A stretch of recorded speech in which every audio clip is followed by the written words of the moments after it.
Richard David Berry Jr., and welcome to Discovering God's Word, where we take a in-depth look. Well, today we're just going to be reading God's Word live, exactly how it is. I'm using the NIV version.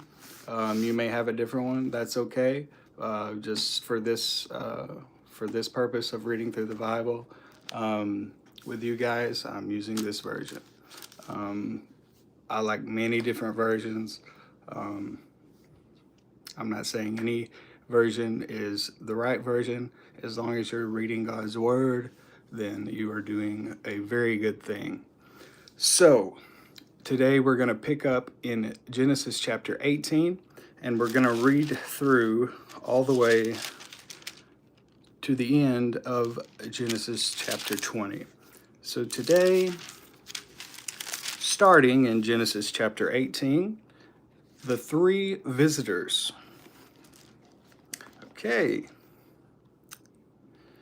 Now, these three visitors aren't any visitors. These are angelic visitors. I just want to let you be aware of that because these aren't just any visitors. Pay attention. Okay? Let's start. The Lord appeared to Abraham near the great trees of Mamre while he was sitting at the entrance to his tent in the heat of the day. Abraham looked up and saw three men standing nearby. When he saw them, he hurried from the entrance of his tent to meet them and bowed low to the ground. He said, "If I have found favor in your eyes, my Lord, do not pass your servant by. Let a little water be brought, and then you may always wash your feet and rest under this tree. Let me get you something to eat, so you can be refreshed, and then go on your way. Now that you have come to your servant, now that you have come to your servant." "Very well," they answered, "do as you say." So Abraham hurried into the tent to Sarah. "Quick," he said, "get 3 seahs." Now, a seah is about 20 quarts or about 22 liters of water, okay? So Abraham said, "Quick, Sarah, get 3 seahs or 22 liters of fine flour, not water, fine flour, and knead it and bake some bread." Okay? Then he ran to the herd and selected a choice tender calf and gave it to a servant who hurried to prepare it. He then brought some curds and milk and the calf that had been prepared and set these before them. While they ate, he stood near them under a tree. "Where is your wife Sarah?" they asked him. There we go. Sorry about that. "Where's your wife Sarah?" they asked him. "There in the tent," he said. Then the Lord said, "I will surely return to you this time next year, and Sarah your wife will have a son." This is God talking. Now Sarah was listening at the entrance to the tent, which was behind him. Abraham and Sarah was already old and well advanced in years, and Sarah was past the age of childbearing. So Sarah laughed to herself as she thought, "After I am worn out and my master is old, will I now have this pleasure?" Then the Lord said to Abraham, "Why did Sarah laugh and say, 'Will I really have a child now that I am old?' Is anything too hard for the Lord? I will return to you at the appointed time next year, and Sarah will have a son." Sarah was afraid, so she lied and said, "I did not laugh."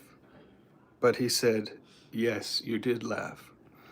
I don't know who Sarah was trying to fool by lying to God and saying she did not laugh.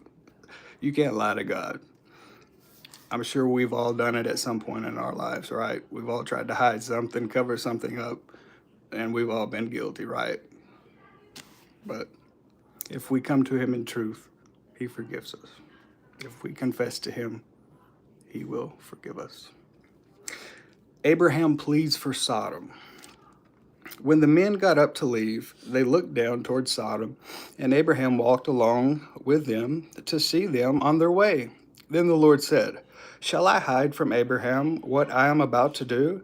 Abraham will surely become a great and powerful nation, and all the nations of the earth will be blessed through him. For I have chosen him, so that he will direct his children and his household after him, to keep the way of the Lord by doing what is right and just, so that the Lord will bring about for Abraham what he has promised him."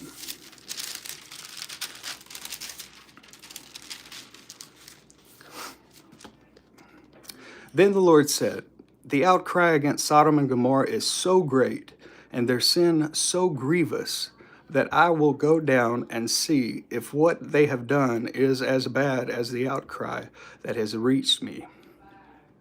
If not, I will know." The men turned away and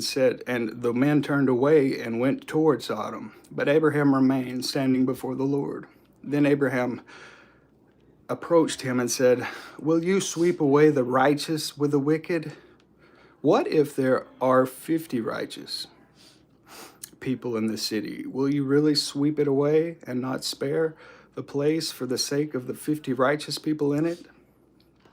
Far be it from you to do such a thing, to kill the righteous with the wicked, treating the righteous and the wicked alike. Far be it from you.